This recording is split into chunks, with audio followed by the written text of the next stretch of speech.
Bonjour, voici une fable de Jean de La Fontaine, peut-être la plus belle, les deux pigeons.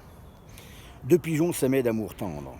L'un d'eux, s'ennuyant au logis, fut assez fou pour entreprendre un voyage en lointain pays. L'autre lui dit: qu'allez-vous faire? Voulez-vous quitter votre frère? L'absence est le plus grand des maux. Non pas pour vous, cruel. Au moins que les travaux, les dangers, les soins du voyage changent un peu votre courage. Encore si la saison s'avançait davantage. Attendez les zéphyrs, qui vous presse? Un corbeau tout à l'heure annonçait malheur à quelques oiseaux. Je ne songerai plus que rencontre funeste, que faucon, que réseau. Hélas, dirais-je, il pleut. Mon frère a-t-il tout ce qu'il veut? Bon souper, bon gîte et le reste? Ce discours ébranla le cœur de notre imprudent voyageur. Mais le désir de voir et l'humeur inquiète l'emportèrent enfin. Il dit: ne pleurez point. 3 jours au plus rendront mon âme satisfaite.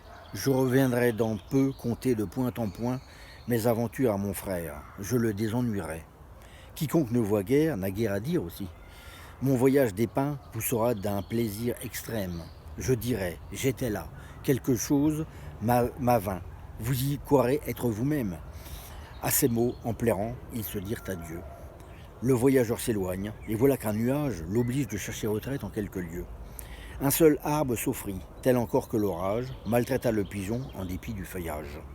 L'air devenu serein, il part tout morfondu, sèche du mieux qu'il peut son corps chargé de pluie. Dans un champ à l'écart, voit du blé répandu, voit un pigeon auprès, cela lui donne envie. Il y vole, il est pris. Ce blé couvrait d'un lac les menteurs et traîtres appâts. Le lac était usé, si bien que de son aile, de ses pieds et de son bec, l'oiseau le rompt enfin. Quelques plumes y périt, et le pis du destin fut qu'un certain vautour à la serre cruelle vit notre malheureux qui traînant la ficelle, et les morceaux du lac qui l'avaient attrapé semblaient un forçat échappé. Le vautour s'en allait le lier, quand des nus font à son tour un aigle aux ailes étendues. Le pigeon profita du conflit des voleurs, s'envola, s'abattit auprès d'une masure, crut pour ce coup que ses malheurs finiraient par cette aventure. Mais un fripon d'enfant, cet âge est sans pitié, prit sa fronde et du coup tua plus d'à moitié la volatile malheureuse, qui, maudissant sa curiosité, traînant l'aile et tirant le pied, demi-morte et demi-boiteuse, droite au logis s'en retourna, que bien, que mal, elle arriva sans autre aventure fâcheuse. Voilà nos gens rejoints, et je laisse à juger de combien de plaisirs ils payèrent leur peine.